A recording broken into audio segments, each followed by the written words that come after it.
From 8 till 10, 540 AM and 101.1 FM, WAUK. Hey, what's happening? Brother, what's up? This is a big party, man. Yeah, brother, like solid. Right on. Hey, man, what's your name? Good morning and welcome to the Earl Ingram Show. As always, you can join us at 844-967-2789, 844-967-2789. You can text us at that same number. Good morning to you, Calvin. How you doing? Well, we made it to Friday, so I'm doing okay. How are you, Earl? I'm doing fine, man. I'm glad it's Friday as well. And it's Friday. That means my co-host, Sandy Williams, is back in the saddle again. How you doing, Sandy? Yeah. Are you not? All right. Repeat that. I said no saddle sores. I'm good. All right. You know, Sandy, a lot to talk about, as always. But, you know, we really want to, I guess, Sandy, help our listening audience understand. You and I talk about a lot of national issues, and you know, well, people may go ahead. Well, you know, I think the magic of civic media, this networks that this station is a part of, is this notion of bringing things back to locality, right? That all politics is local, and it is. And what's important to people is what is local. You know, what's happening at the school with their children, what's happening at the hospital in their local hospital, what's happening in their community. And that's what civic media is about, is community focus. And I think the reason we feel compelled to talk a good deal about broad national and international matters is all that stuff matters locally, because, you know, the positions we take internationally and the decisions we make about how vigilant we need to be in the world with respect to providing arms and providing aid abroad has everything to do with how much money is available to provide locally to that to child daycare for Tom, Dick, and Mary up the block for their children, or how we provide health care in our localities. You know, what's happening and what's becoming more and more clear with the American national budget is that there is a finite amount of money that the federal government has to spend. And in spite of the fact that for the last 40 years we've been willing to dip deeply into deficits to provide whatever the politicians decide we're going to do, it's finite. And the more we spend in our defense budget, you know, the growing towards $1 trillion we spend there, takes money away from what we can spend otherwise. And most of what we spend otherwise, when we talk about investing in the people of America, we're really talking about investing in each locality, in the interests that localities have in education and healthcare, in the pensions that everyone will have, and it's local America that flies the American flags and are the most patriotic of our people. And it seems to me that when we exercise that patriotism, we also ought to exercise the power we have to contribute to the policies that go into what we're doing with American money. You know, Sandy, you said it so well, because when we're talking about these local issues, as you stated, I mean, you know, Joe Biden on yesterday talked about another $100 billion that we're going to commit. And the government is already upside down financially. And so the 100 billion is going to be at the cost of something else. Well, right? Yes. I mean, you know, I think that one of the ways I think that we can get down to avoiding highly partisan discussions is to just get back to common sense politics. And common sense tells us that, yes, the American government can run deficits every year. We have since World War II, except for about 3. But the size of the deficit might matter, right? So it's not, we can't have indefinite or infinite sized deficits. It's finite. So if we spend $100 billion here, it does take away from the amount of money that we have available to spend there. And whereas here might be in aid to Israel or Ukraine, there might be aid to Tom, Dick, and Mary in Amory or in various parts of Wisconsin, where we're worried about daycare, healthcare, education, pensions, all the things that where the rubber hits the road for us as people. And so that's why I guess I keep wanting to get back to talking about it from the context of understanding that when we make these decisions, it is ultimately about the family budget that is the American family.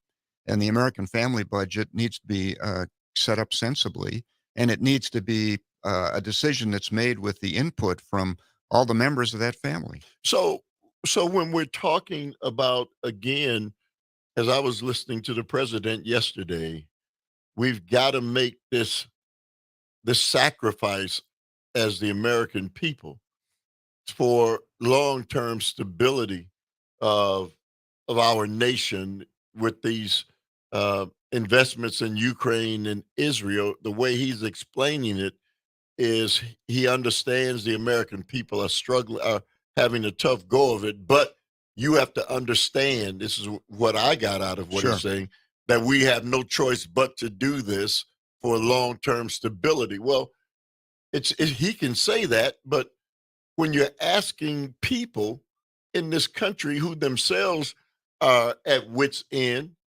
and trying to hold together their families, that we're supposed to understand the long-term ramifications of continuing to spend money that we basically don't have, and that the sacrifice has to keep coming from them. I understand why people are, taken aback. Well, I think that his speech was the right.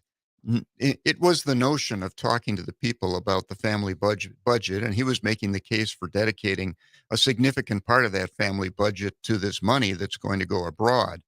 I simply think that over the past decades, we haven't had enough of that discussion. So we've become pregnant with a bunch of foreign policies that have taken us in this direction.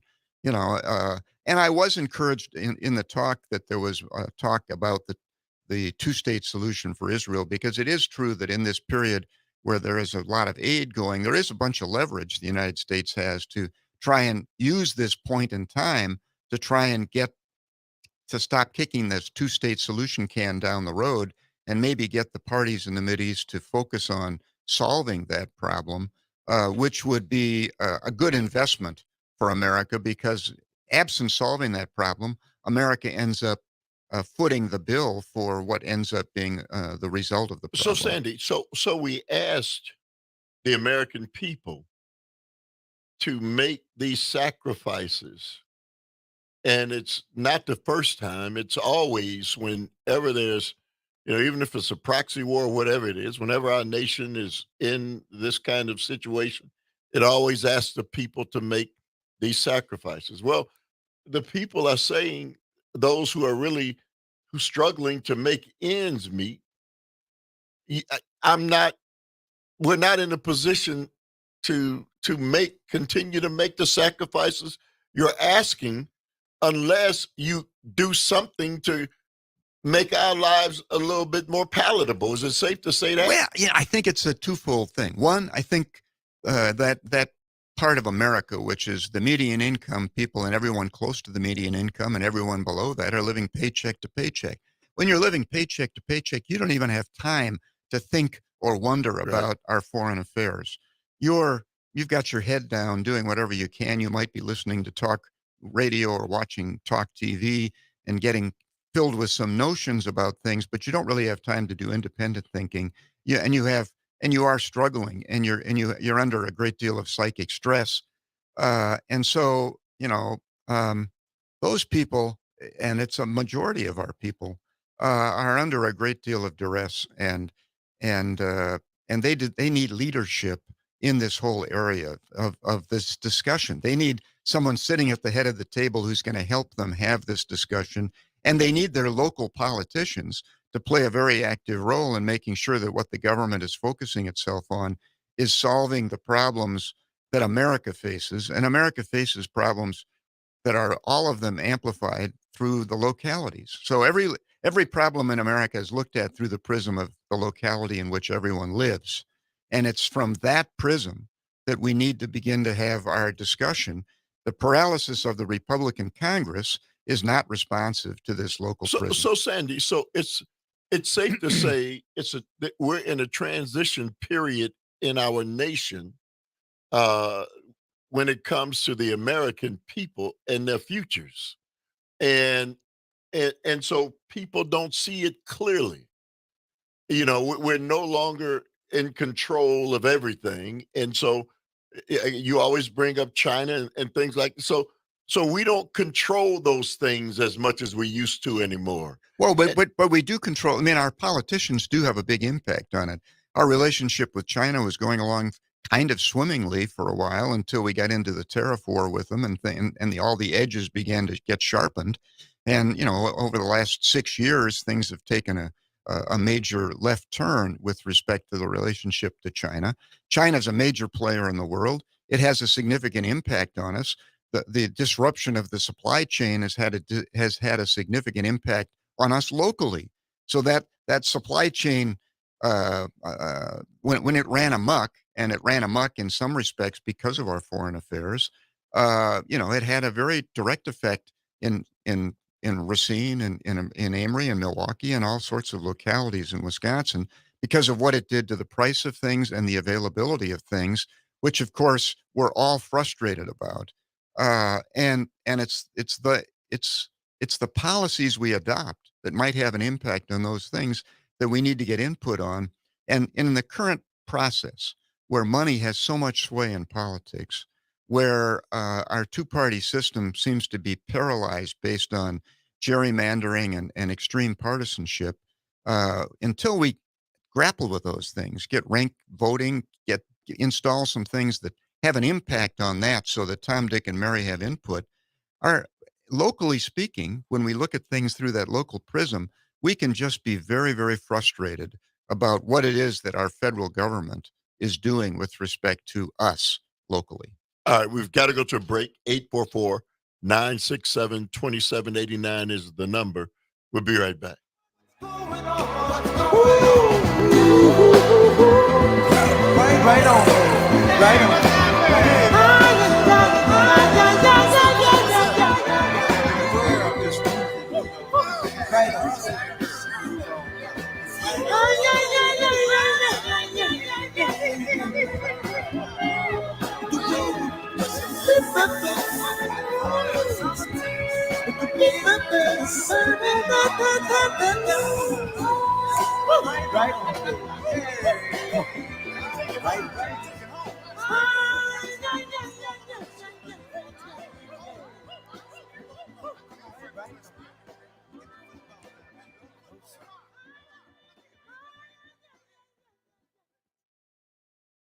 Matchup brewing as Carroll University welcomes Wheaton College to Schneider Stadium this Saturday, October 21st. The Pioneers 4-1, Thunder 5-1, ranked 13th in the country and 2nd in the CCIW. You can catch all of the action live with Don, Johnny, and Triple G. Pregame at 12:30, kickoff at 1 p.m. It's the Pios and the Thunder this Saturday afternoon on the Shaw WAUK 540 AM, 101.1 FM, and the Civic Media app.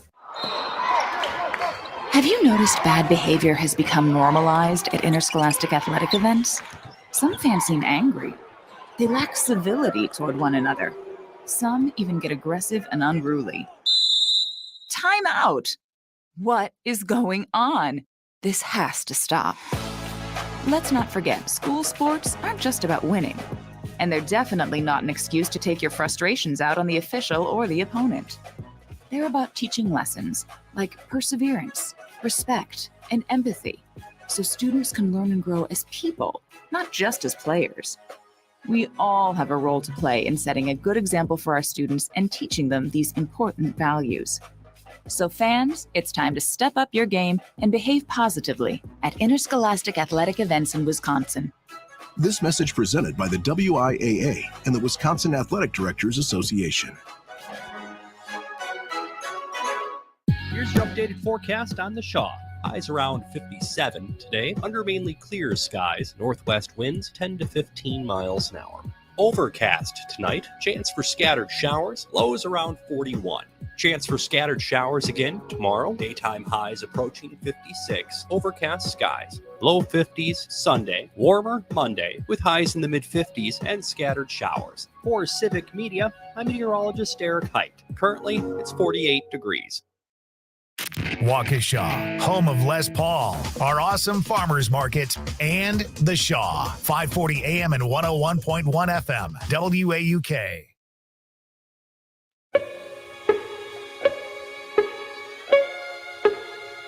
This time I'm walking to New Orleans.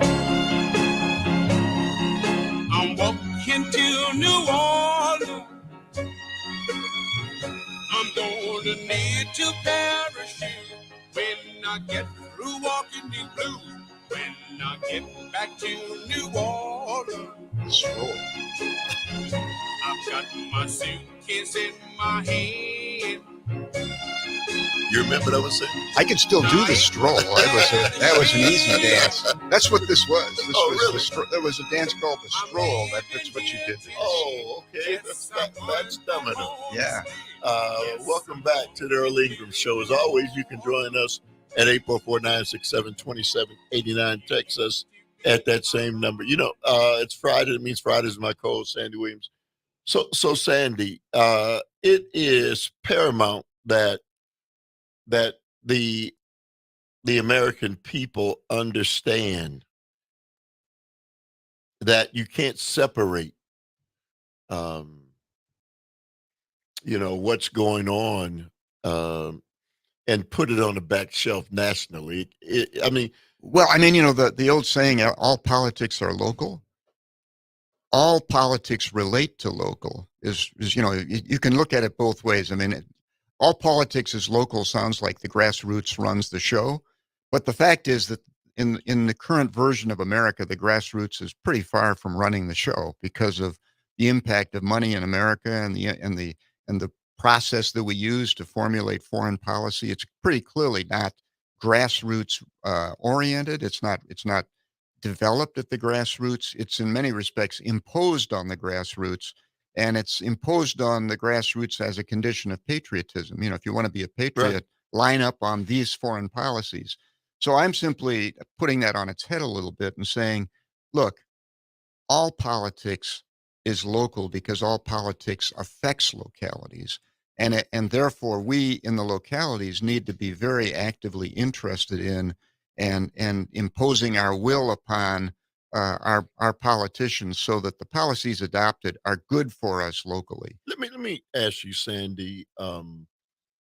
President Biden, with his Bidenomics or whatever they called it, I forgot what the Bidenomics. That's it. Yep. Bidenomics catchphrase was, attempted to address some of the things that ill affect some of the American people who are struggling. He tried to put some things in place to address Tom, Dick, and Mary. Is it safe to say that? Well, yeah. I mean, the act, clearly the Inflation Reduction Act and the Bidenomics principles behind it involve inserting the government into the economy in ways that could possibly generate jobs and could refocus the economy in the directions that are the future. So the putting a bunch of money into the chip industry, computer chip industry, is designed to, one, create jobs in the chip industry, and two, to refocus the American economy in the direction of being able to be more self-sufficient in chips.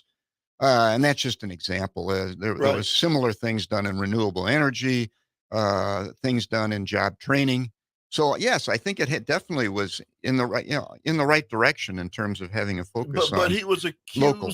He was accused of overspending, spending too much money that we didn't have. Well, it's interesting when the government starts spending money on investing in people, in American people, we start worrying about how much we spend. When we are investing money by spending it in our defense budget, we can't spend enough. It's true. So, it really depends on sauce for the goose is apparently not sauce for the gander. in the terms of analyzing expenditures, because we worry a lot about deficits when we look at what we call entitlements, which are money flowing to people for various forms of government investment in people. We worry a lot about, and there's a lot of discussion about whether those need to be pared back. We don't have in the same breath discussions about what we ought to be doing about a major portion of our budget, which is our defense budget, and money spent essentially abroad. Well, so Sandy, so rugged individualism is now always talked about, where people should be able to pull themselves up, and they need to be able to do all these things, but the time is not as amenable to rugged individualism as it once was, right? Well, I've talked about it maybe a couple of years ago. This guy, Albert de Tocqueville, who is this French historian, philosopher who traveled around America in the late 1820s and early 1830s, wrote a book about his trip in America, his memoir. And he basically talked about the individualism of Americans. And he talked about how it was that the sense of community in America was not anywhere near raised to the same level as it was in Europe. In Europe, people basically think about the community as something that they're a part of, and that they see the value of the community investment. And he talked about how this rugged individualism in America differentiated America from what he was used to. He thought it both could be an advantage in terms of the ruggedness of it and the exploration kind of aspects of it. He thought it was also a disadvantage in the fact that Americans could lose sight of the value of community. And the guy was dead on, because I think we have had both the advantage of our rugged individualism, but we also see the disadvantages of it. We don't look at education or healthcare or the things that Europeans look at as investments in the community.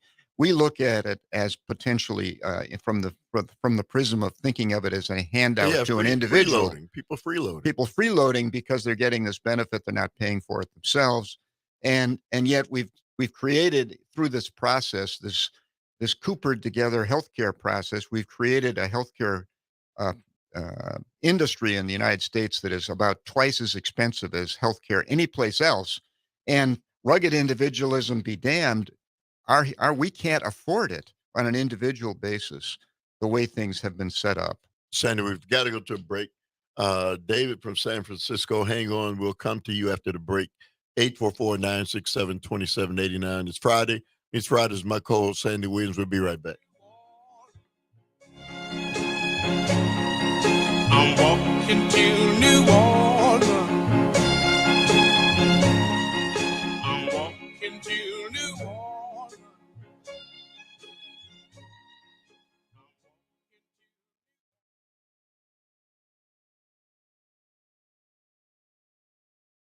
This is The Shaw, 540 AM and 101.1 FM, WAUK. CBS News Brief. Humanitarian aid could begin flowing into Gaza today, where food, water, and fuel is running out for tens of thousands of Palestinians.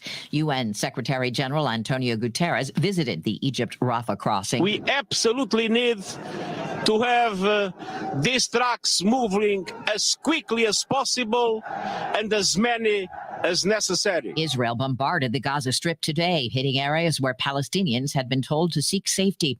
Republican Jim Jordan's just held a news conference to say no, he's not giving up his uphill battle to become the new House Speaker. The quickest way to get all this working is to get a speaker elected. That's what I hope we can do today. American soldier Travis King's been charged months after he bolted across the border into North Korea. CBS's Jennifer Kipe. Documents obtained by CBS News show they include desertion, assaulting other soldiers and officers, and soliciting and possessing child pornography. CBS News Brief. I'm Deborah Rodriguez.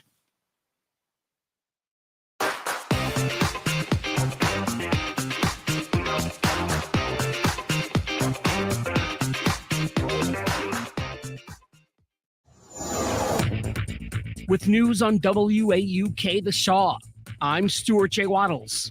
The 2-year anniversary of the Waukesha Christmas Parade attack is about a month away, and city leaders are busy planning the memorial. On Tuesday, November 21st at 4:39 p.m., the city will dedicate the Main Street Parade Memorial. The ceremony will take place at the 5 Points intersection in downtown Waukesha. A homemade haunted house attraction in West Dallas faces its final year due to a zoning ordinance issue. The Novak family has been transforming their home into Novak Manor for Halloween since 2012. They draw thousands of visitors every year. However, a permit issue will force them to close after this year. Despite efforts to resolve the situation with the city, the family says this year's Halloween event will be a grand farewell. With news on WAUK The Shaw, I'm Stuart J. Waddles.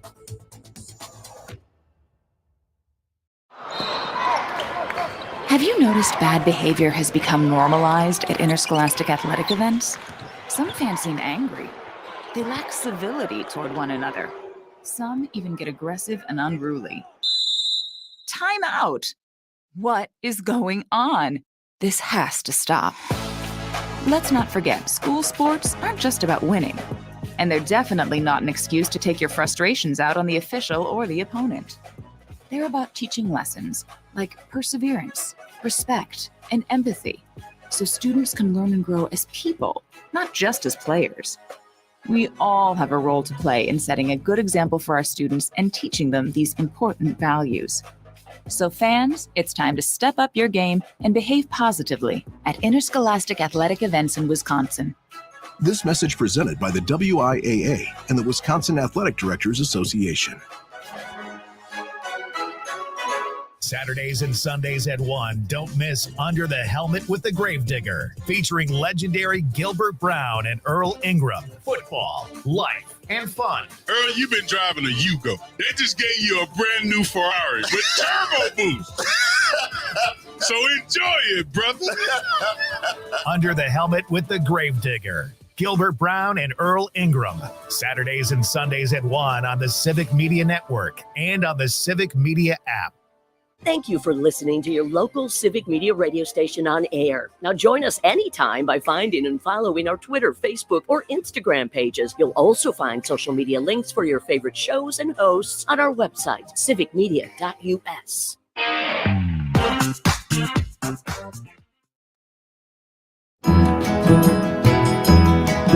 You can dance every dance with the guy who gives you the eye, let him hold you tight.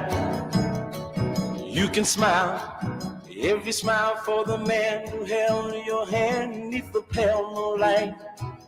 But don't forget who's taking you home and in whose arms you're gonna be. So darling, say the last dance for me. Oh, I know. All right. Welcome back to the Earl Ingram Show. As always, you can join us at 844-967-2789. You can text us at that same number. It's Friday. That means Fridays with my co-host, Sandy Williams. Let's go to the phone lines and David from San Francisco. Good morning to you, David. You say what? Oh, thanks, Earl and Sandy. I can give you the good news that avocados are less than $2 now. Well, that is good news. Guacamole. Oh, kidding. Yeah, I'm glad you raised the issue of community spirit.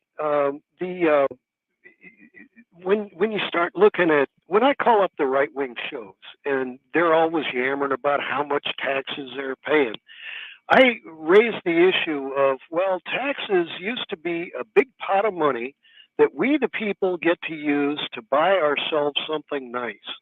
We buy libraries, we buy schools, we buy museums, we get fresh water systems, we get sewer systems, we get something nice for ourselves, and we build it to last.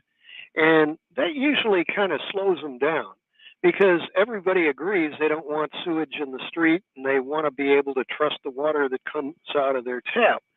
And the idea of being able to shut down government means shutting down the money that we put in for April 15th, and that we not only don't get to expend it, but that it goes into a mysterious pot of con artists who are still being paid while they get to withhold the money from us. So, yeah, I've been raising that.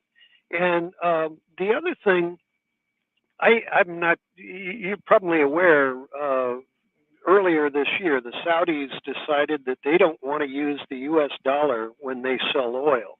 they want to use some other currency, some other world's currency, as the basis for the transaction.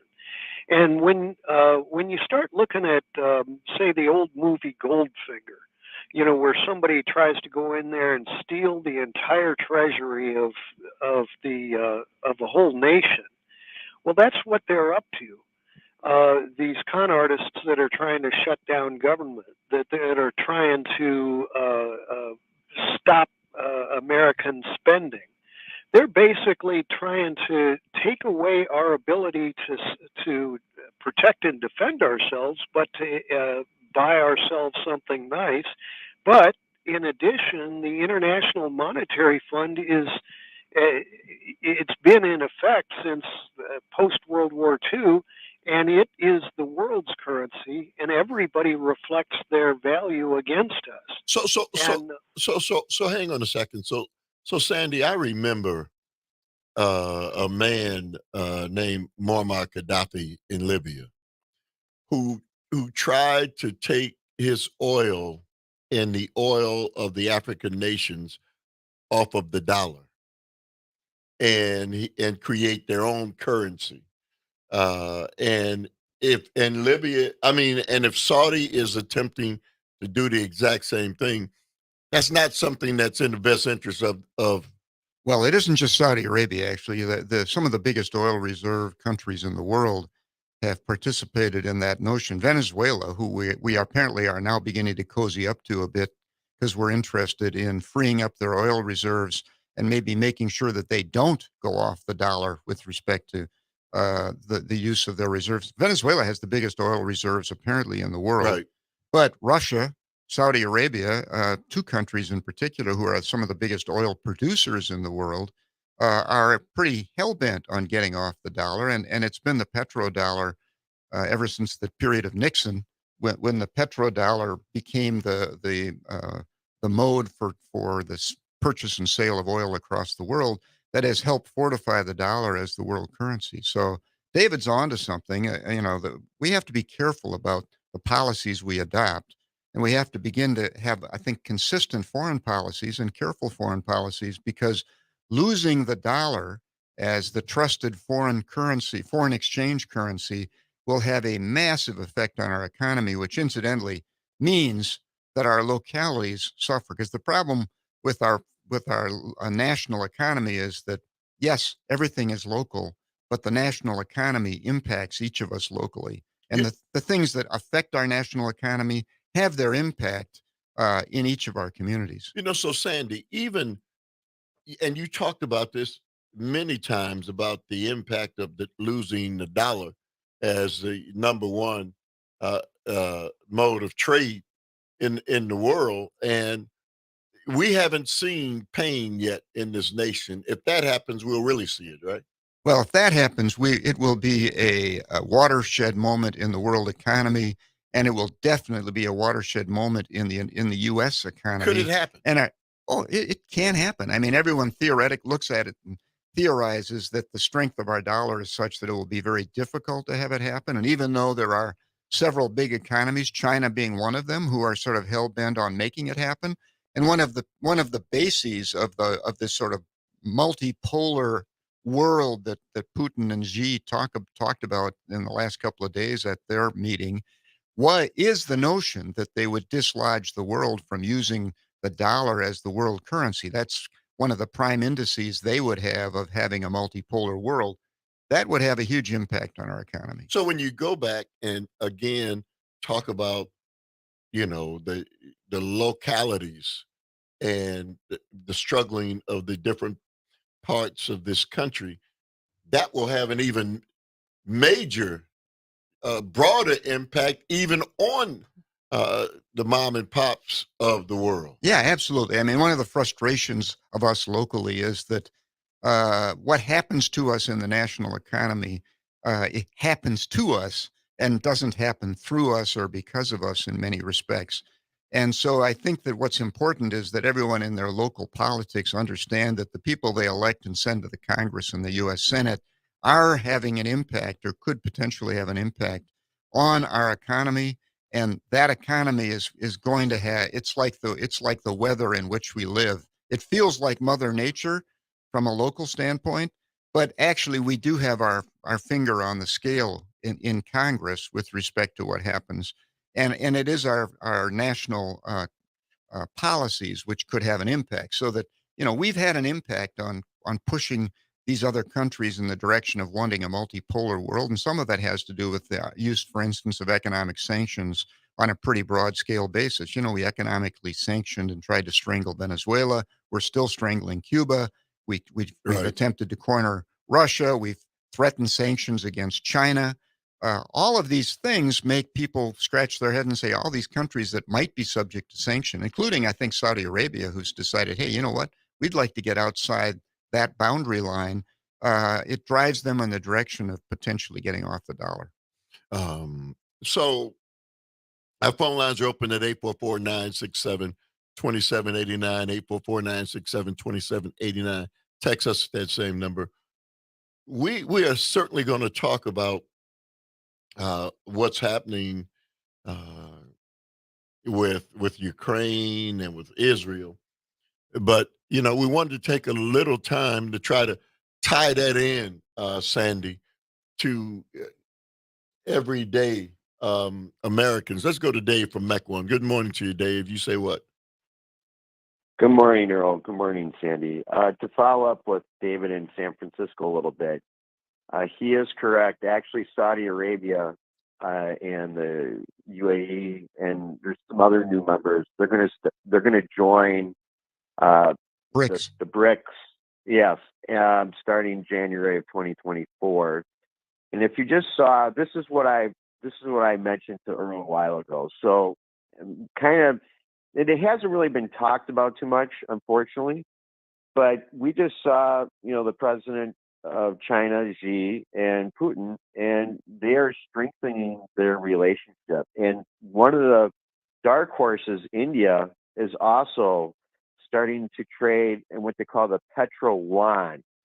And the petro yuan is basically Chinese currency. And so what's happening is, if we can't print our own money any longer, as far as taking care of that, there is terrible consequences with that. And to your point, Sandy, the fact that things are moving off, with the petro dollar, as they call it, that will have a huge, severe economic consequence. And I don't think people realize what could happen if this does go through, because we're starting to see cracks. And not only is Brazil part of, BRICS and India, and now you got Saudi Arabia, and you've got some other new members joining in January. This is a connection of the dots of where they're looking, and Putin said this, for the record, New World Order. So the question is, Dave, how can we stop it? We're one nation. How can we stop the world, a segment of the world, from making decisions that they feel are in the best interest of themselves? Well, let me intervene there. I think that one of the things we can do is we can stop incentivizing that conduct, right? So, sanctioning Venezuela, the world's biggest oil reserve country, and trying to strangle it, drives it into the arms of someone else. Kissinger's realpolitik, and the whole reason we recognized China back in 1971 was the notion that we did not want to drive China into the arms of the Soviet Union at that point and create a strong fusion between them when there actually had always been fracture lines between them. And what we needed to do was to amplify the fracture lines and not push them together. And that was the reason for the recognition. We seem to have forgotten all that. And in the last 5 years, we've done everything we can to drive them together. And now things are reversed, because China is the mother lode. Russia needs them. But to drive them together is to create a problem, and actually the two countries themselves, along with the people they have a good deal of impact on, are the basis for Putin's New World Order. And the New World Order is really one, and it's just it's a change from the monolithic world order of America, Pax Americana, which emerged at the end of the Cold War. Before the Cold War, we did have a multipolar world. We had the Soviet Union and their bloc, and we had the West, and then we had a bunch of third world nations that were sitting on the sidelines. Now, things look like there's a definite movement to get it reordered. Dave? I would say this, the one thing, and people have to realize this, is that oil and gas, they're not going anywhere anytime soon. People have this misnomer that green energy is going to, start, taking over things. But the problem with green energy is the infrastructure that needs to be put into new transmission lines, the fact that we don't have enough linemen to do the work. You also have the issue of most of the materials that are needed for the batteries are coming out of the Congo, which is kind of controlled by China, essentially. It's a double-edged sword. And so really one thing, and I'll just mention, maybe Sandy won't agree with me, but one thing that has been extremely beneficial is the U.S. using its own resources. And now which are finite. The green energy, Dave, which are finite. Yes, I understand that. But the finite is even more finite with green energy. If you look at the minerals going to cobalt, nickel, lithium. Hey, Dave, we have to let you go. Sandy, let you respond on the other side. All of you on the lines will come to you after the break. 844-967-2789. Be right back.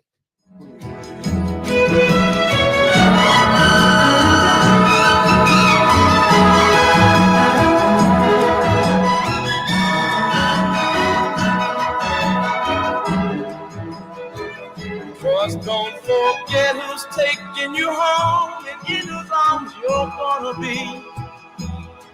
So darling, say the last dance for me. Say the last dance for me. Say the last dance for me.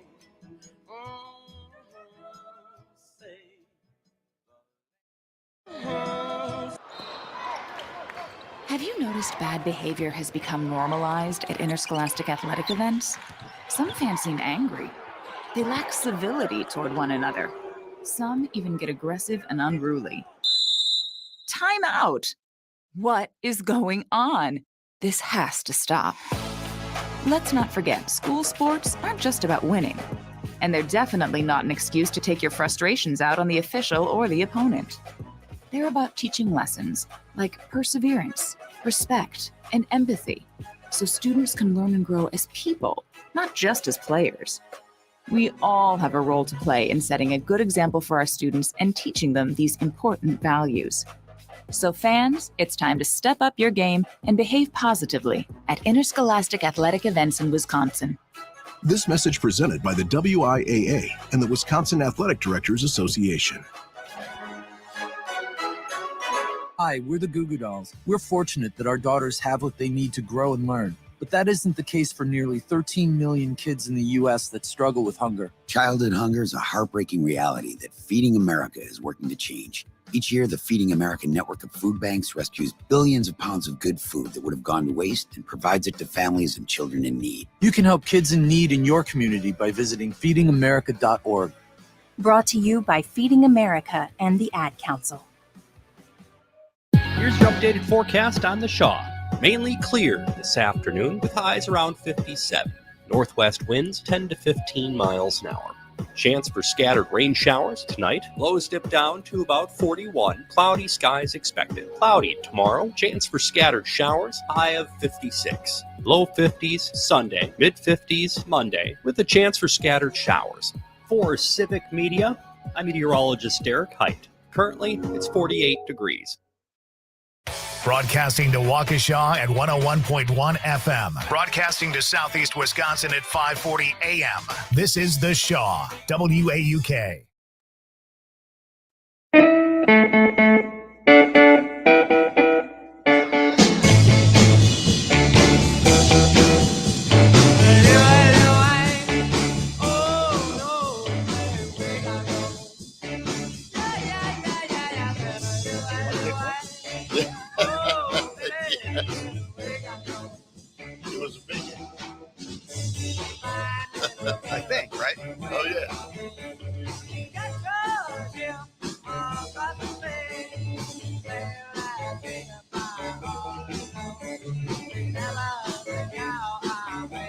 All right. Welcome back to the Earl Ingram Show. As always, you can join us at 844-967-2789. Text us at that same number. It's Friday. That means Fridays with my co-host, Sandy Williams. Let's go to Cindy from Appleton. Good morning to you, Cindy. You say what? Good morning. Well, if it's the United States that's been pushing all these other powers together to kind of work against us, then why are we surprised? Because what we're doing is reaping what we sowed. Yeah, well, that was in a nutshell. I've talked for a long time about how foreign affairs is a yin yang proposition. We're yin, and when we do something, there's a yang reaction.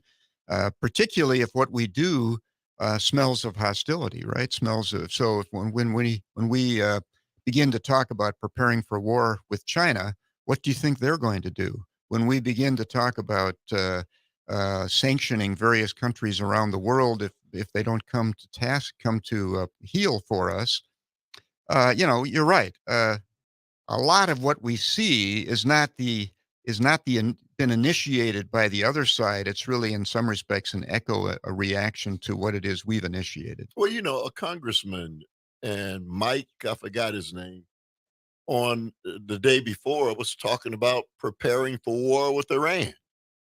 I mean, publicly, he's out here talking like that. And what do you expect?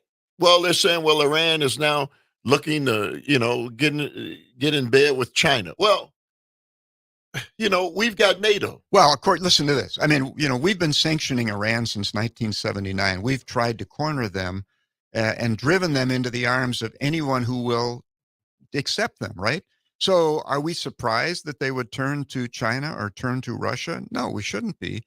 And we've never really done a lessons learned out of the whole Mossadegh experience. Iran in 1953 was a democratic nation. We installed the Shah through a whole process that is now clear-cut based on the evidence of history that was the American and British Secret Service had everything to do with. And the echo from that of installing the Shah, his regime, which was a terrible dictatorship for Iran, the reaction to that, the Khomeini. Yeah, ran Khomeini into the hills. And so, we need, as Americans, and our localities need to demand that America does the same kind of lessons learned analysis that the businesses we work for ought to be doing in order to protect our jobs. So, Sandy, let me, anything else, Sandy? Nope. Thank you. Sandy, so these things that you and I are talking about, when we're talking about the history of our nation and what people should be taught, the truth should be taught. Well, in a way, this is a little bit like critical race theory. What should we teach? Should we teach the errors of our American foreign policies over the years? Should we learn in school the mistake that was the Iraq War? Should we learn in school the mistake that was our Vietnam involvement? Should we learn in school the mistakes we made in Iran in 1953 and the creation of the Shah of Iran and the echo that has had in the Mideast ever since with respect to our policies to Iran? I mean, we should understand Iran is not an Arab country. In fact, the Arabs and the Iranians have historically forever been at each other's throats. And so do we want to drive them together? Do we want to drive Iran into the arms of Russia, which again has long been a country that Iran has been very suspect of, because Iran sits on the Russian border. And Iran was a neighbor of the Soviet Union and was basically in the shadow of it. And so we should just ask our politicians to do lessons learned. And then I think in our history books, we need to be factual about what we present to ourselves. And it's not that we're not patriots. It's that we are patriots and we want America to do the right thing. And the only way we can learn how to do the right thing is to figure out how we made mistakes in the past. So Sandy, the reason that's so important is the history is not for you and I and our generation. It's for the people who come after us. And so they don't repeat the same Absolutely. Yeah. I mean, one of the reasons that we want to keep alive the history of the Holocaust is the notion that we don't ever want that to happen again. And we need to teach it in schools, okay? And we affirmatively teach about that. Germany affirmatively teaches about it in its schools. It's obviously a horrendous error that the German government made. And patriotism in Germany does not require adherence to the notion that the Holocaust was a fiction, okay? That it was a reality. And we need, I'm not saying that the errors that the American government has made in the past are anything like rising to the level of the Holocaust, but we need to keep reminding ourselves of the good things we do and the wonderful place this country is. We also have to remind ourselves about how it is we've made errors, how it is we had Jim Crow laws in the South. Those were obviously errors, right? Those were not part of the American tradition in terms of how we think of democracy and its traditions. Slavery is certainly one that should never be forgotten as well. And so, but we have to educate people again, Sandy, not for you and I, right?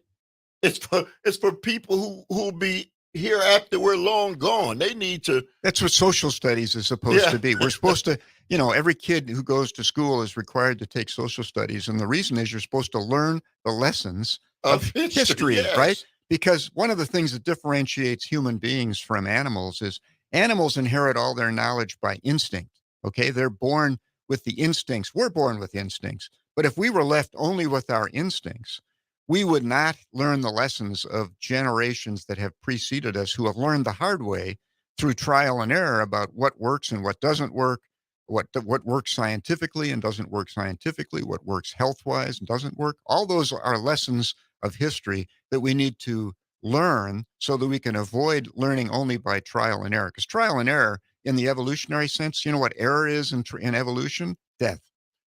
Sandy, the rest of the world is focused on their history. What happened? We, the most powerful nation on earth, is the one that doesn't want to focus on the history of our nation. I think that I would question that. I would say that many countries in the world attempt to provide a revisionist history to their people. It's called propaganda. Okay. And propaganda is a problem. And we've always, from the time we were young, we thought that the Soviet Union was the home of propaganda and that Nazi Germany was the home of propaganda under Goebbels. We thought America was a place that lacked that. Okay. Right. I think the problem that came up in Vietnam and afterwards was the cynical understanding that we do have propaganda. All right. Got to go to a break. We'll be right back.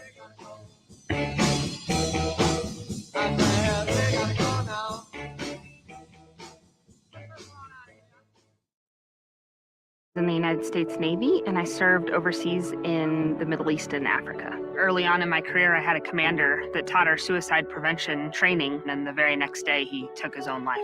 90% of suicide attempts involving a gun are fatal.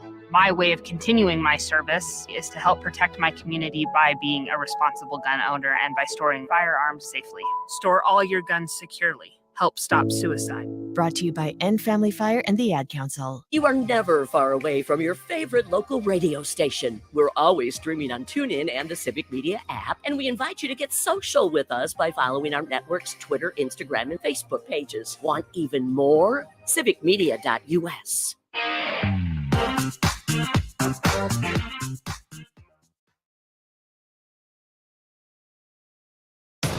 You're listening to The Shaw, WAUK 540 AM Jackson, W266DR Waukesha, and always streaming on the Civic Media app. CBS News on the Hour, presented by Indeed.com.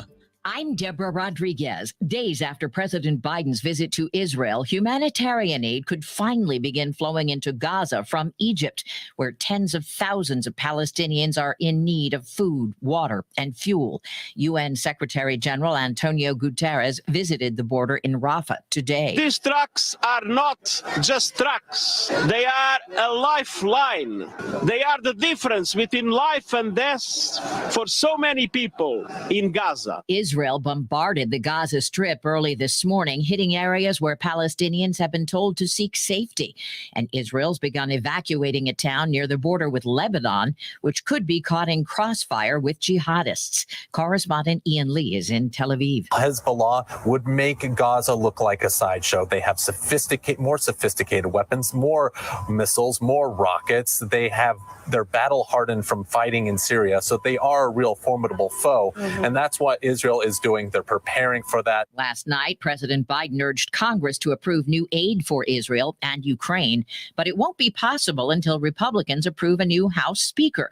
They'll hold a third vote today. Jim Jordan isn't giving up hope despite dwindling support. There's been multiple rounds of votes for Speaker before. I just know that we need to get a Speaker as soon as possible so we can get to work for the American people.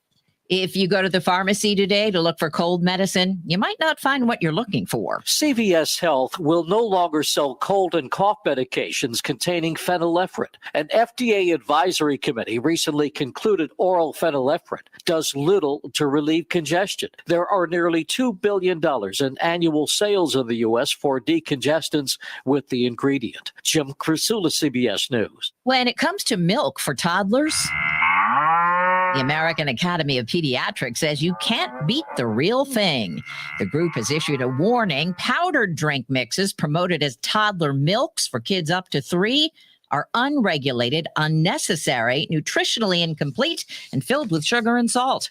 Oscar-winning director Martin Scorsese is promoting his new movie debuting today. Move, said the great white father. Killers of the Flower Moon with Robert De Niro and Leonardo DiCaprio tells the true story of the murders of members of the Osage Native American tribe in the early 1920s.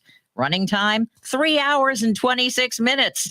Scorsese explained to CBS Mornings. In the case of length, we knew this would be a bigger picture.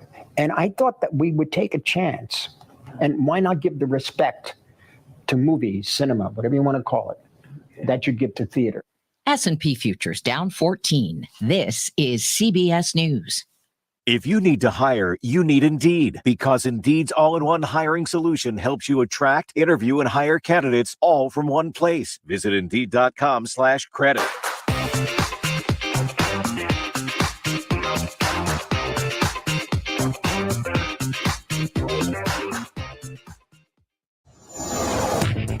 With news on WAUK The Shaw, I'm Stuart J. Waddles.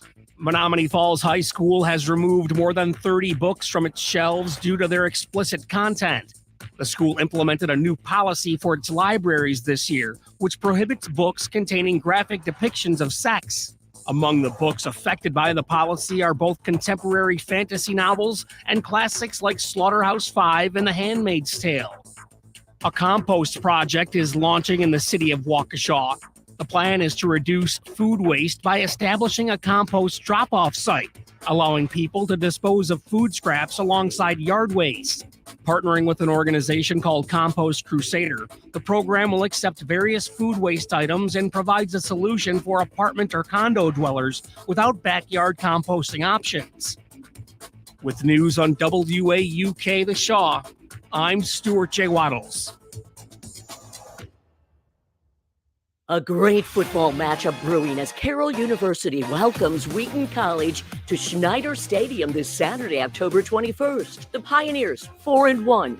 Thunder, 5-1. Ranked 13th in the country and 2nd in the CCIW. You can catch all of the action live with Don, Johnny, and Triple G. Pregame at 12:30, kickoff at 1 p.m. It's the Pios and the Thunder this Saturday afternoon on the Shaw WAUK 540 AM, 101.1 FM, and the Civic Media app.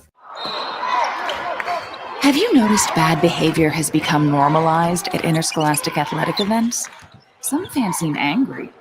They lack civility toward one another. Some even get aggressive and unruly. Time out! What is going on? This has to stop. Let's not forget, school sports aren't just about winning. And they're definitely not an excuse to take your frustrations out on the official or the opponent. They're about teaching lessons like perseverance, respect, and empathy, so students can learn and grow as people, not just as players. We all have a role to play in setting a good example for our students and teaching them these important values. So fans, it's time to step up your game and behave positively at interscholastic athletic events in Wisconsin. This message presented by the WIAA and the Wisconsin Athletic Directors Association. Up North News Radio with Pat Kreitlow, Wisconsin's home for daily conversations about the state's latest headlines and stories. Weekday mornings from 6 till 8 on your local Civic Media radio station and on the Civic Media app.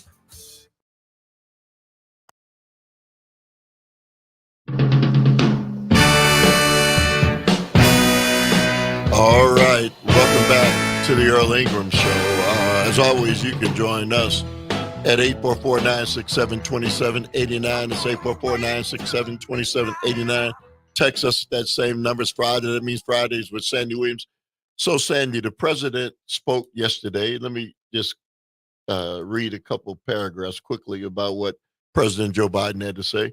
President Biden delivered an impassioned Oval Office speech Thursday, urging Americans to stand by Israel and Ukraine as they face ruthless but very different adversaries, asserting that the world is at an inflection point in history and making the case for billions in aid to both countries at a time when such assistance is under attack from a variety of quarters. Hamas and Russian President Vladimir Putin represent different threats, but they share this in common. They both want to completely annihilate a neighboring democracy, Biden said. American leadership is what holds the world together.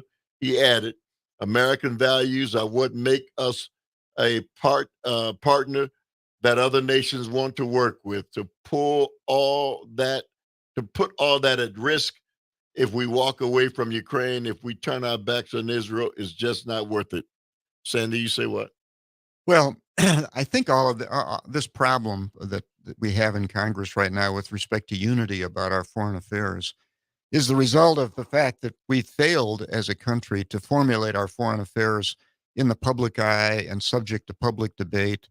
And we don't have the unity that we would otherwise have, if we went to war in Vietnam and had actually declared war in the way that Congress normally declared war, according to our founding fathers. A great deal of unity results from that, and people get together behind a war effort when it's declared because of the commitment and the requirement. Now we're kind of backing into cactus bushes here and there across the world without that kind of unity in the process for formulating that policy. And I keep coming back to this realpolitik concept, which is essentially that we need to be sure that when we commit to something internationally, particularly from a military standpoint, we're doing it based on a unified public consensus that can be counted upon. And whereas we aren't committing troops to Ukraine, we definitely have helped Ukraine become pregnant in a war, okay? Because we basically gave Ukraine implicit backing at the time that they would otherwise be negotiating with Russia. They had an option, which was to negotiate with Russia and become something much closer to a lapchild ally of Russia. But we basically gave them sound reason to believe that we would stand behind them and that they needn't do that. And the fact that they didn't do that obviously then resulted in an unlawful act by Russia, this invasion of Ukraine, which now we are behind Ukraine. Ukraine has lost hundreds of thousands of people. And there is a certain level of moral commitment we've created for ourselves by this process of backing up into the cactus bush, which is our policy in Ukraine. And now we have a moral dilemma. And I think it is true that internationally, if we back off now from the kind of commitment we've had to Ukraine, it will jeopardize the trustworthiness of America in international affairs. So is this a lessons learned? Yes, this is a very tough lessons learned, because I think what we've done is created a pregnancy within America's foreign policy of a moral obligation to continue helping Ukraine, which is going to be very expensive. So, Sandy, I also couldn't help but overhear President Biden say we're giving also X amount of money to Taiwan to protect. And so I'm like, so why would he add that? Why are we sending money to Taiwan to to supposedly fend off China. That makes no sense. Well, to me. there's this view of this domino theory that if we're weak here, that'll happen there. But again, we still haven't developed a consensus about our policy with respect to Taiwan. We did have a consensus in 1979. We passed an act in Congress that recognized a one China principle. There we said basically we would only provide support to Taiwan in the situation in which China might militarily try to change the status quo.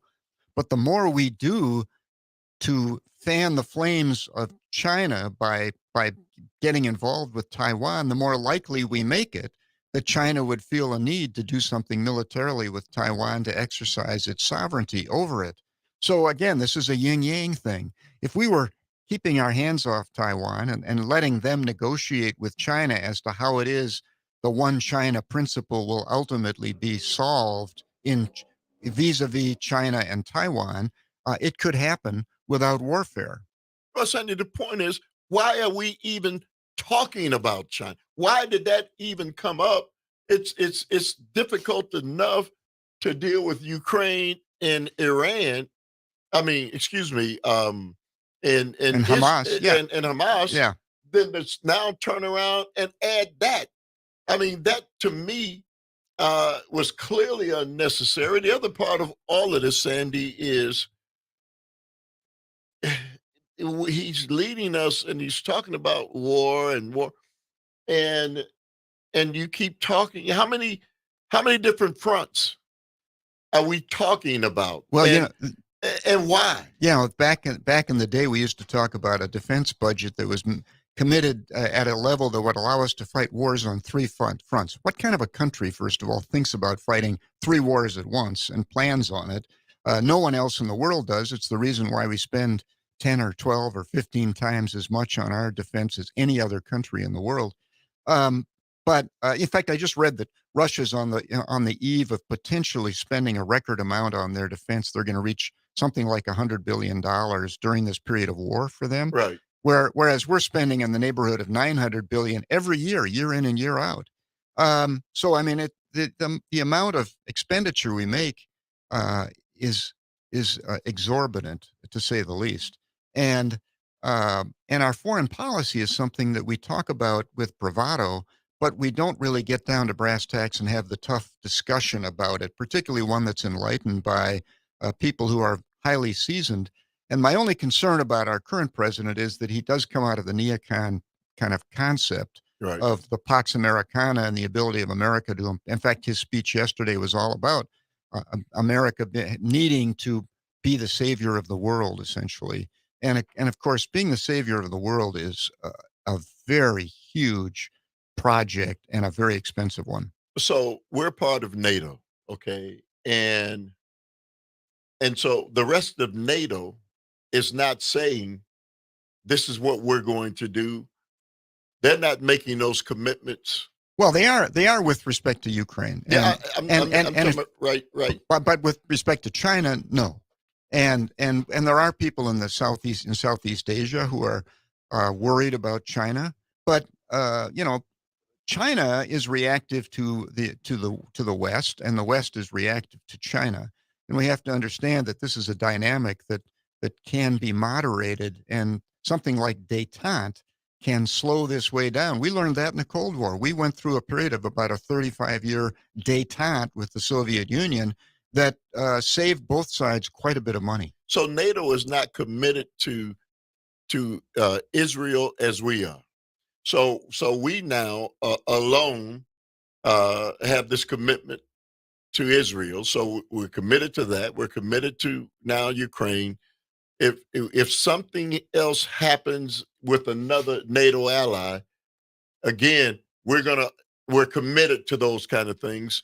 Well, NATO is itself an alliance that between the members of NATO, and it doesn't really extend to the policies of each NATO country vis-a-vis non-members of NATO. And only if a NATO country itself is invaded are the articles of NATO requiring that the parties line up together. Okay, so if we're going to have a policy about Taiwan, or if we're going to have a policy about Israel, it is not required that the NATO countries be in alignment with us on those. And in fact, they aren't. All right, let's do this. Let's go to Ken from Sturgeon Bay. Good morning to you, Ken. You say what? Good morning.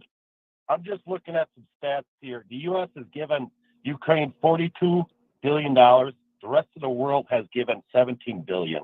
Why is that? Well, actually, that isn't true. So that's the first reason why it isn't. Why that isn't true at all. That the EU countries combined have given more money to Ukraine than the United States has, and I think you just need to find a new data source.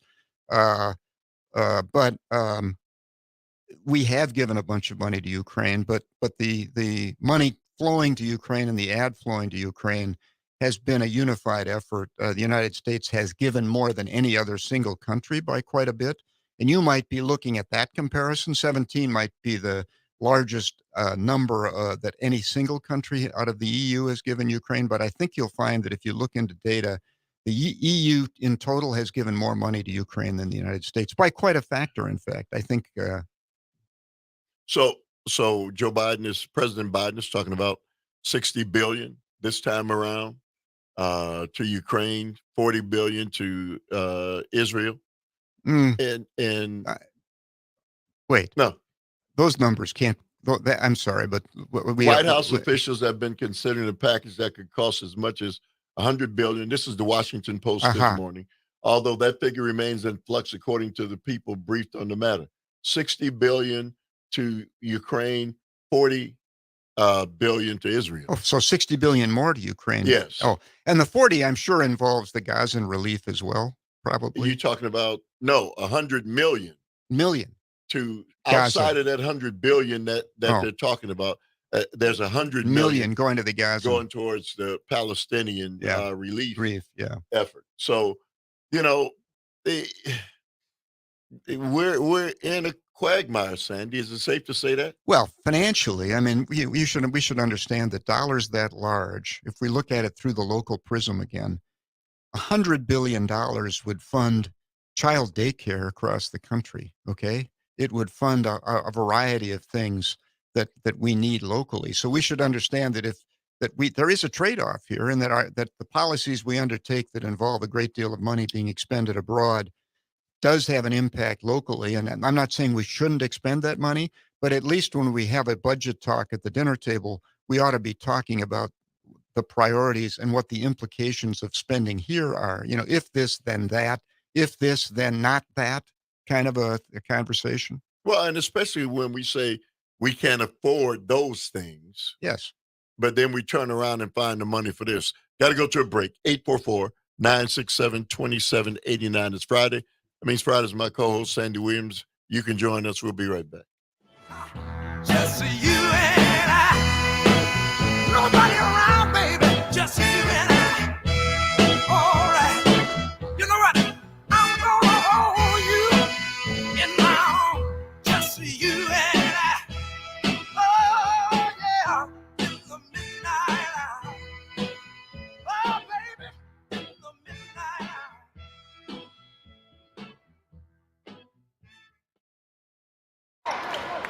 Have you noticed bad behavior has become normalized at interscholastic athletic events? Some fans seem angry.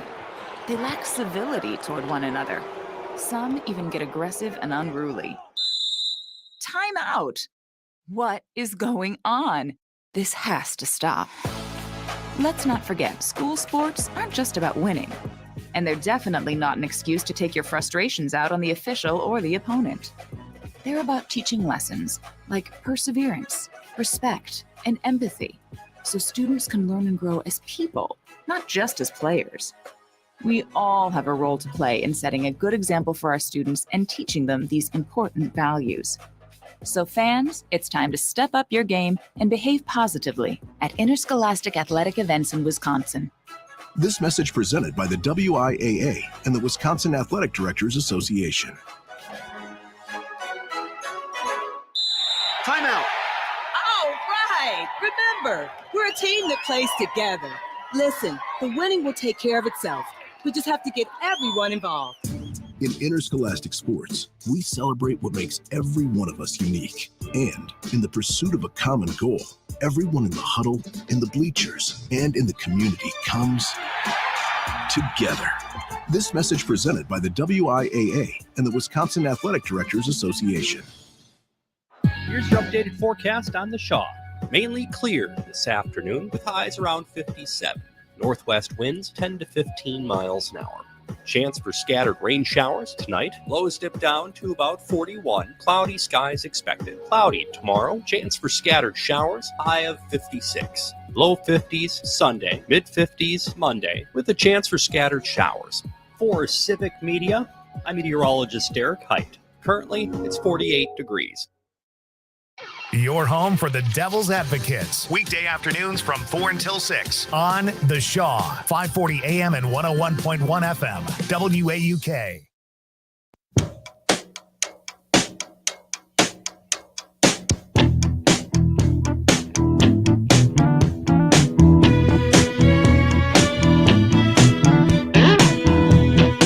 I'd like to dedicate this song to little Junior Parker. A cousin of mine that's gone on, but we'd like to kind of carry on in his name by saying, I don't know why I love you like I do. After all the changes that you put me All through. right. Welcome back to the Earl Ingram Show. As always, you can join us at 844-967-2789. You can text us at that same number. It's Friday. That means Fridays with my co-host, Sandy Williams. So Sandy, we're sending ships over to the Middle East, and one of our facilities in Iraq was struck. I'm assuming it's a military base or something. I don't know. We've got a ship over that's shooting down rockets in Yemen. And Sandy, we're moving somewhere. What I'm hoping we're not moving. Well, right now we're not involved, but we do apparently have some troops that are preparing to actually set foot in Iran. In Israel. Well, we're flexing our muscles. That's for sure. And I think some of that muscle flexing is designed to keep Hezbollah and other third parties from introducing themselves into the Israeli issue. And I think that I see the sense of that. I mean, that would be a spreading of the problem. It would be against our interests because it would increase the pressure on the United States to become involved, Right. because we have given ourselves the role of guardian angel of Israel. And in that role, I guess we'd be expected then to come in and back them up.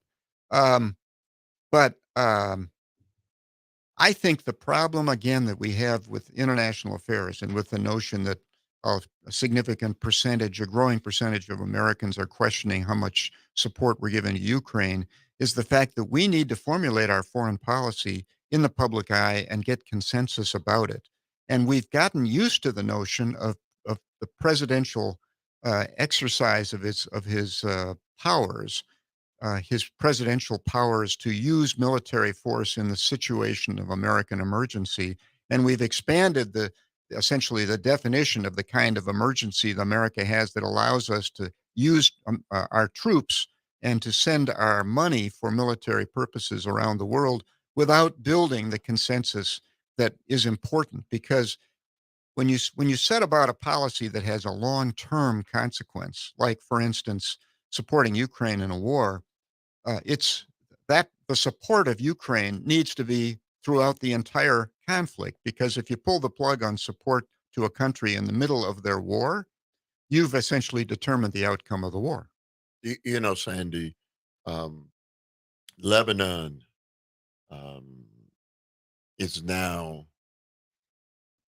what's the name of the military? Well, Hezbollah. Hezbollah is in Lebanon, Yeah, and we should understand that Israel was in fact occupying a portion of Lebanon until not very many years ago, as the result of the potential. So Hezbollah and Israel, Hezbollah's kind of lobbing some. this thing is ramping up, Sandy. And the one thing we didn't want to see happen or was for Lebanon and Israel to get entangled.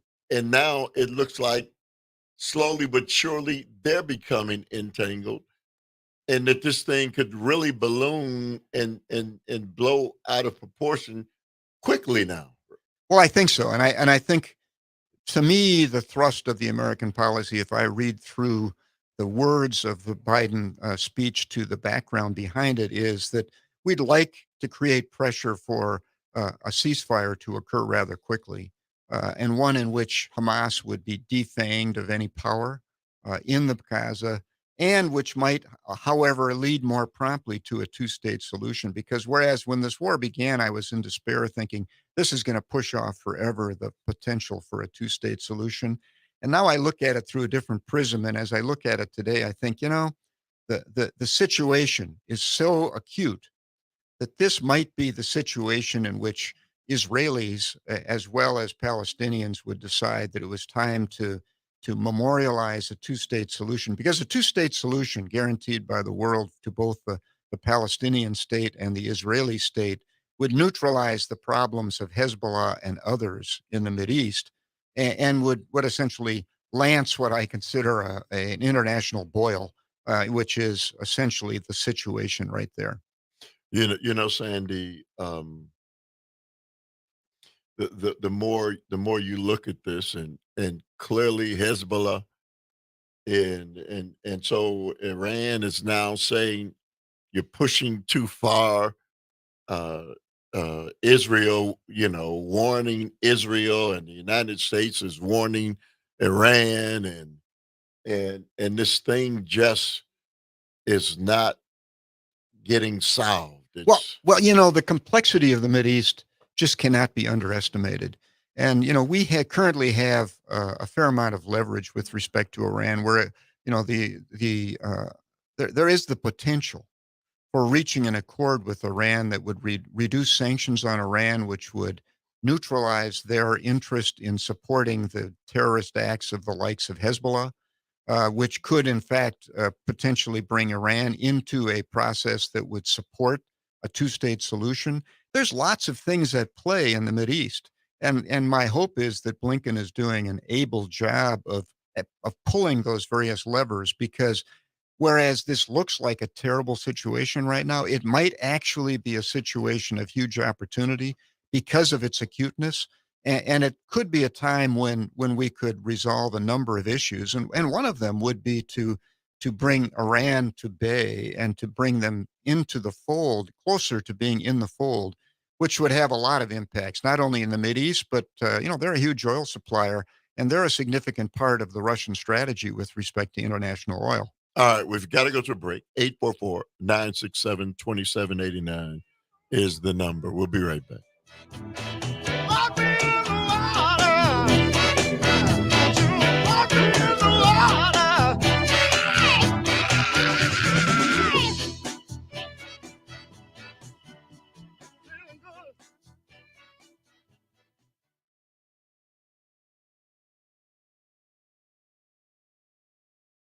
At 101.1 FM, WAUK. CBS News Brief. Humanitarian aid could finally begin flowing from Egypt into Gaza today. UN Secretary General Antonio Guterres at the Rafah crossing. I have appealed for a humanitarian ceasefire. Not that I consider that humanitarian ceasefire is a precondition for humanitarian delivery. Egypt is blaming the holdup on Israel for targeted attacks and refusing entry to aid. Republicans in Congress are expected to try again today to elect a new House Speaker. Jim Jordan told reporters he's not giving up on his bid. Our plan this weekend is to get a speaker elected to the House of Representatives as soon as possible so we can help the American people. Director Martin Scorsese on Killers of the Flower Moon, his new movie about the murders of members of the Osage Native American tribe. What interested me in this story is that it wasn't one specific massacre. It wasn't one specific event. This is something more insidious. Scorsese spoke to Gail King on CBS Mornings. CBS News Brief. I'm Deborah Rodriguez.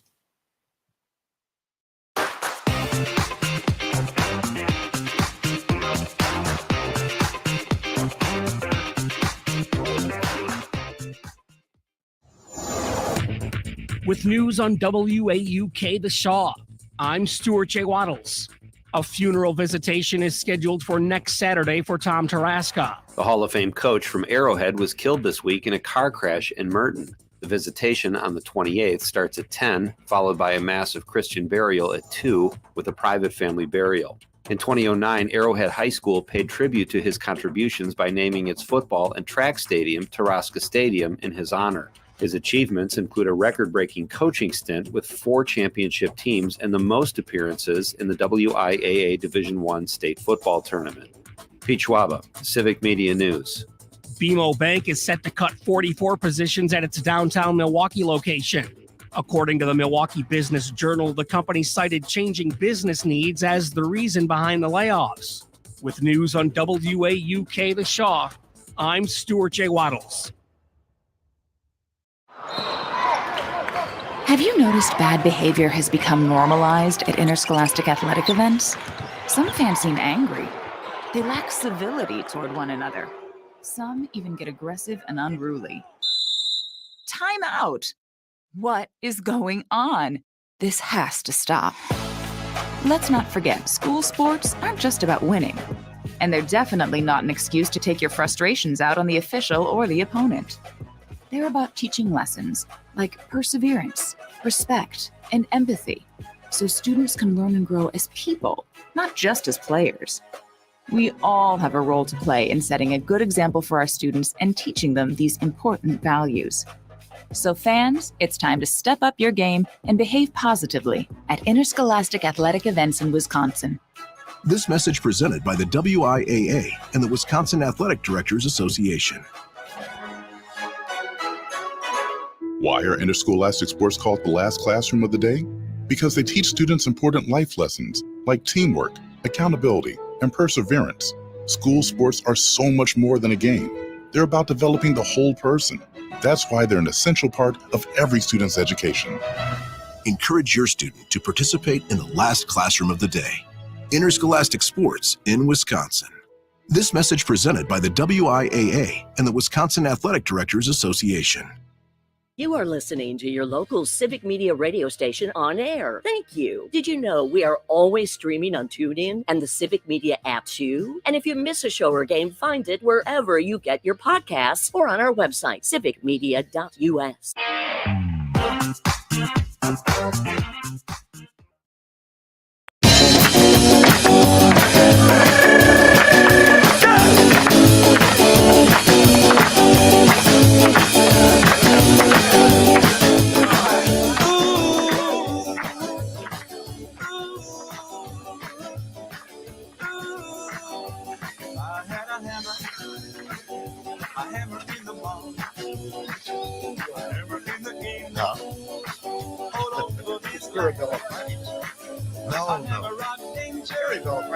Oh yeah, right.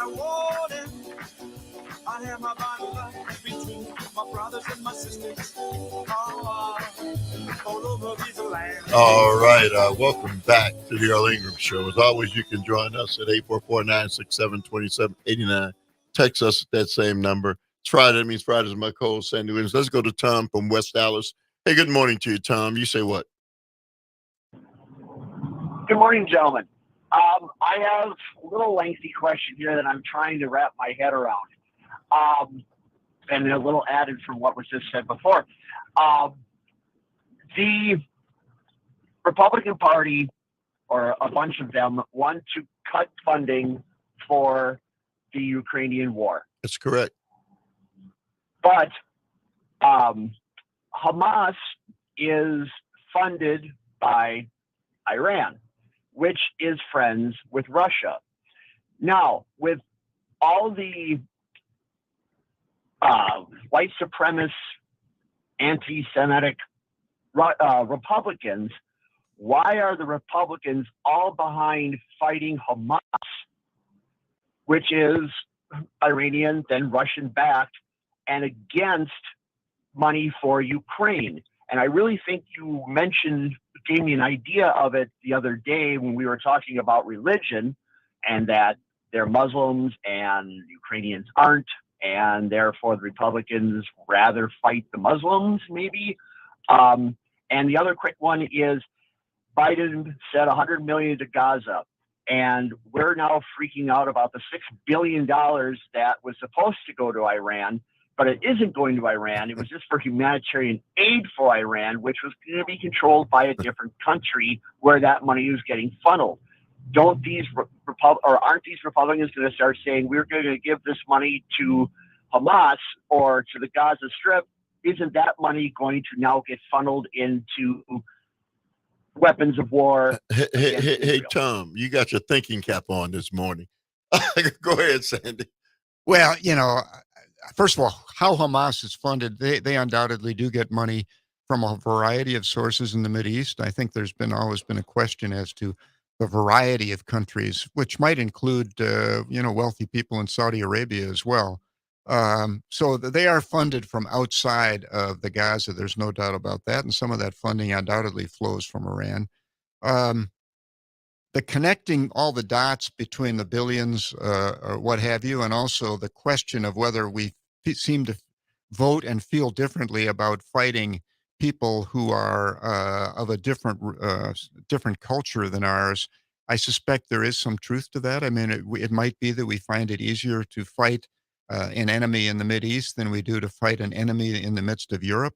But I think it's all complicated, quite frankly, and I think I would say that the reason we have this problem with respect to our resolve with respect to Ukraine has to do with the way we formulate our foreign policies and the extent to which we build consensus going in to something that can be requiring a long-term commitment. Israel is a little bit of a different story because I think the lobby in the United States that involves support for Israel is a very broad scale one that's very powerful, and our relationship with Israel is unique amongst our relationship with countries in the world. Sandy, we began the show talking about why it's important that Americans, regardless of where they are, and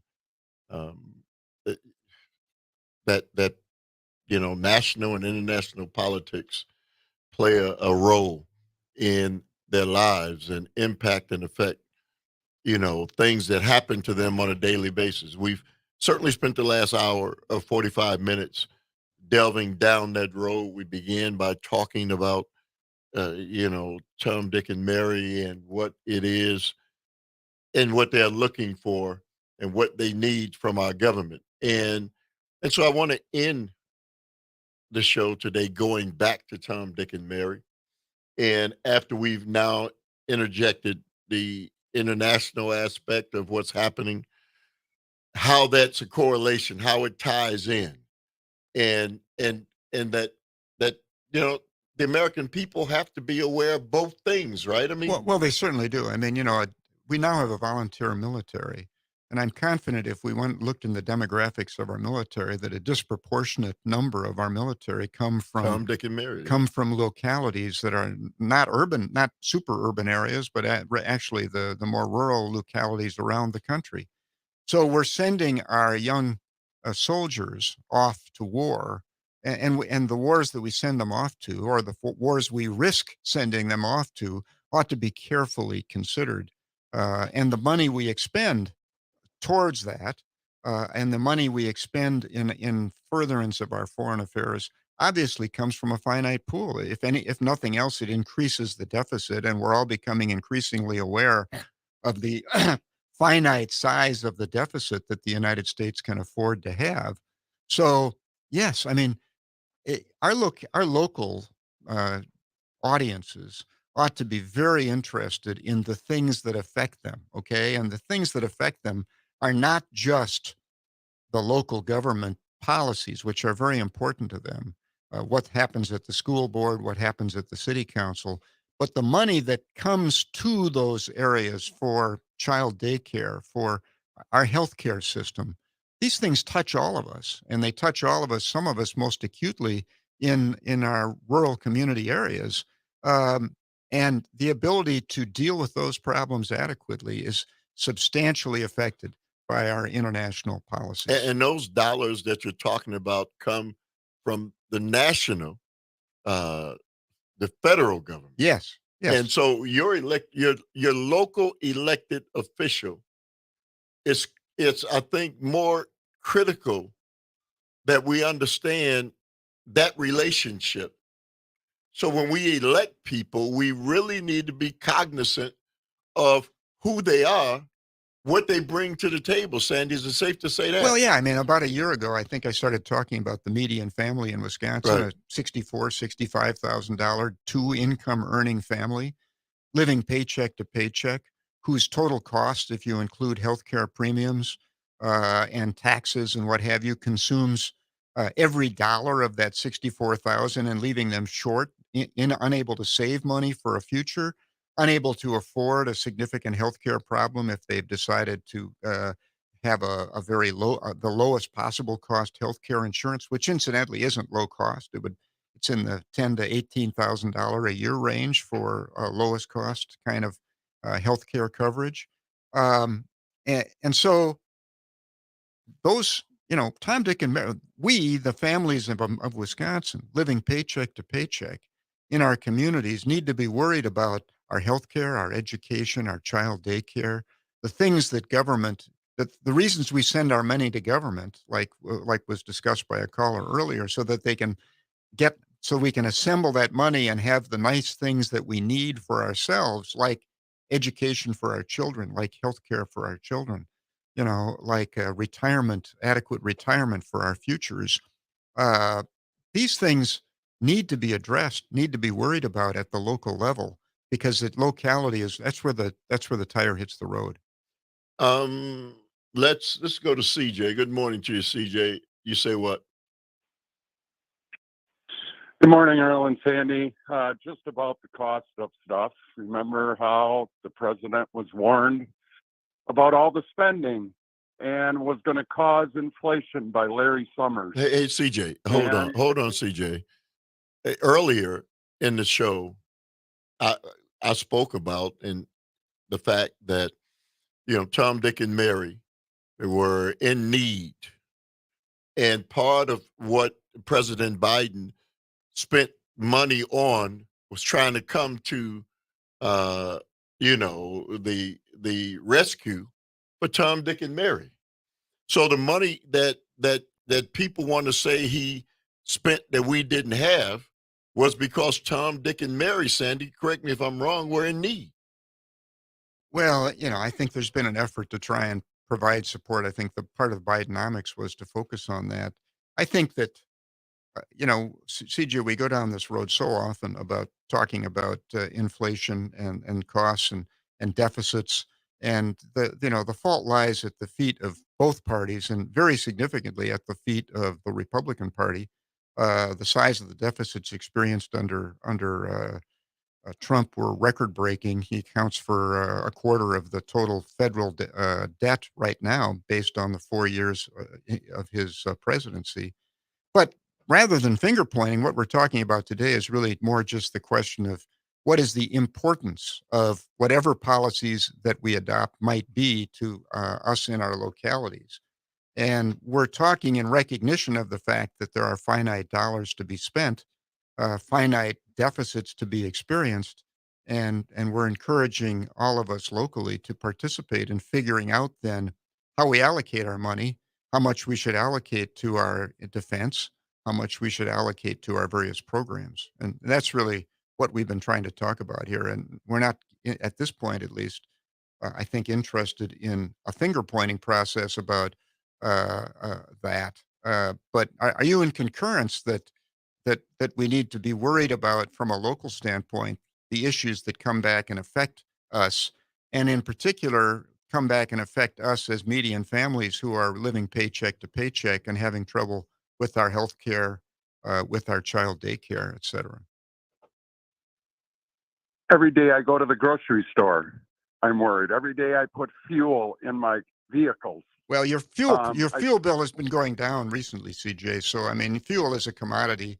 And, yes, we've had inflation, but and you can go back and describe a price that existed 4 or 5 years ago but the price of oil at the pump goes up and down with a great deal of volatility. Yeah, yes, $2.90 now. So, but anyway, go ahead, CJ.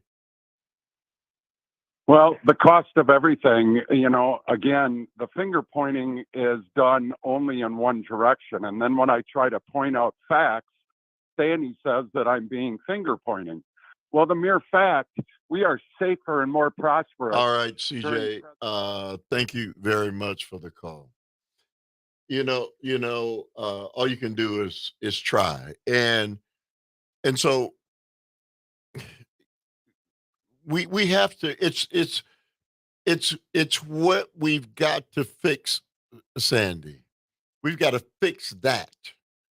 And I think we have to fix that kind of discussion, right, that kind of thinking. We've got to get back to talking about the problems we face, and then we have to talk about the policies we want to use to address it. And my concern about people who want to talk campaign stuff now is what they want to do is point the finger at the problem, and then they want to name a person who's going to be elected that's going to fix it, who's going to fix it. Yeah. But they never describe the policies that are going to be implemented by the person. No one could have predicted the policies that were implemented by Donald Trump because they were few and far between, number one, but two, they were very happenstantial.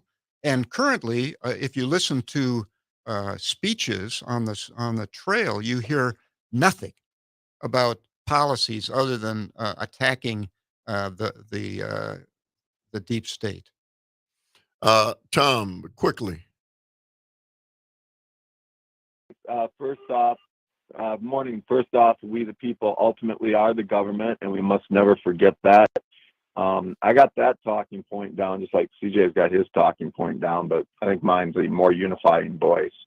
But what's interesting, and I want to thank Sandy for this, is that I have been laser focused on the 4 areas, Sandy, that you talked about with medical care, with child care, with mortgage, and with taxes.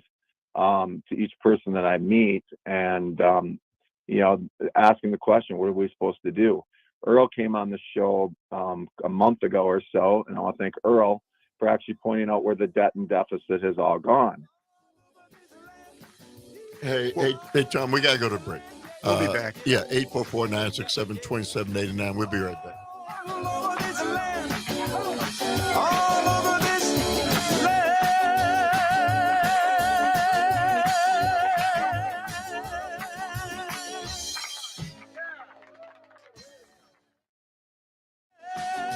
The Angie's List you know and trust is now Angie, and we're so much more than just a list. We still connect you with top local pros and show you ratings and reviews, but now we also let you compare upfront prices on hundreds of projects and book a service instantly. We can even handle the rest of your project from start to finish. So remember, Angie's List is now Angie, and we're here to get your job done right. Get started at Angie.com. That's ANGI, or download the app today. Have you noticed bad behavior has become normalized at interscholastic athletic events? Some fans seem angry. They lack civility toward one another. Some even get aggressive and unruly. Time out! What is going on? This has to stop. Let's not forget, school sports aren't just about winning. And they're definitely not an excuse to take your frustrations out on the official or the opponent. They're about teaching lessons like perseverance, respect, and empathy, so students can learn and grow as people, not just as players. We all have a role to play in setting a good example for our students and teaching them these important values. So fans, it's time to step up your game and behave positively at interscholastic athletic events in Wisconsin. This message presented by the WIAA and the Wisconsin Athletic Directors Association. Here's your updated forecast on the Shaw. Mainly clear skies this afternoon with highs around 57. Northwesterly winds 10 to 15 miles an hour. Overcast tonight. Chance for scattered showers. Lows dip down to about 41. Chance for scattered showers tomorrow. Daytime highs approaching 56. Low 50s Sunday. Warmer Monday with highs in the mid 50s and showers.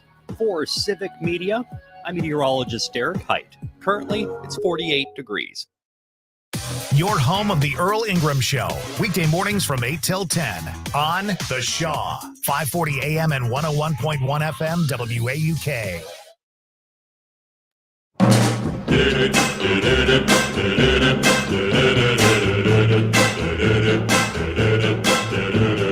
Love him, I love him, I love him, and where he goes, I'll follow. I will follow him. Follow him. You know, your music, wherever Earl, he may reminds me of those mirrored balls on the ceiling that would go around at the high school dances. Yeah. Welcome back. Well, that's where it came from, right? Yeah. Welcome back to the Earl Ingram Show. As always, you can join us at 844-967-2789. Text us at that same number. It's Friday. That means Fridays with my co-host, Sandy Williams. Hey, Tom, go ahead, sir. Well, at least I'm staying younger because it reminds me of Sister Act. So that probably makes me feel a little bit younger than you guys, which is good. No, I just wanted to say that, those four indices that Sandy always talks about are really the most important indices in child care and health care and mortgage and taxes than anything else that we really should need to talk about. And I've been laser focused on that. And, both parties are to blame in terms of the problems that we have. But I'll tell you, Jude Wieniawski of Reagan's era would be so proud of CJ because they yell like crazy when they are not in, when the Democrats are in power about the debt and deficit, but they don't say a word when they're in power, and they just keep on running it up for tax cuts for billionaires. But I also do want to say that, honestly, since we haven't heard from CJ as much, it seems like we got people like Ken from Cudahy and people like that actually are becoming more sensible and at least are understanding that we're all human and that we're all in this together. And instead of us fighting each other and doing what Scott Walker said, divide and conquer, we're actually coming together possibly for some solutions to problems instead of just doing the politics thing. And I do think that we, the people, are all good people. I think the people that we put in power and the people that are being owned by the donors are the problem. That's why we got to get money out of politics at a local level and also at a federal level. Hey, Tom, thank you very much for the call as always. So Sandy, we're going to be expanding to some different markets come Monday, and they're more rural markets than we have been in. And what we want to say to you when we make this move on Monday is our focus, our concern is on all of us, and we're not unmindful of what is going on in rural America. Rural America is critical, Sandy, to who becomes the president of the United States. Well, it is America, in many respects, and the image we all carry in our hearts of America includes a big slice of what is rural and not urban America, right? So it's and many of us come from roots that were in fact rural just a couple of generations ago. And the problems that are faced by rural America, the median families and the sub-median families in rural America are exactly the same problems that are faced across the board. So, I think that this show tries to focus on those issues, the issues that we should all care about, and to try and circumnavigate, like our world policies have such a big impact on where we spend our money and how we spend our focus and where we focus our attention. You said when we were off the air a while ago, one of the things that's happened in the last week and a half is Donald Trump has disappeared from the headlines. Right. That's true.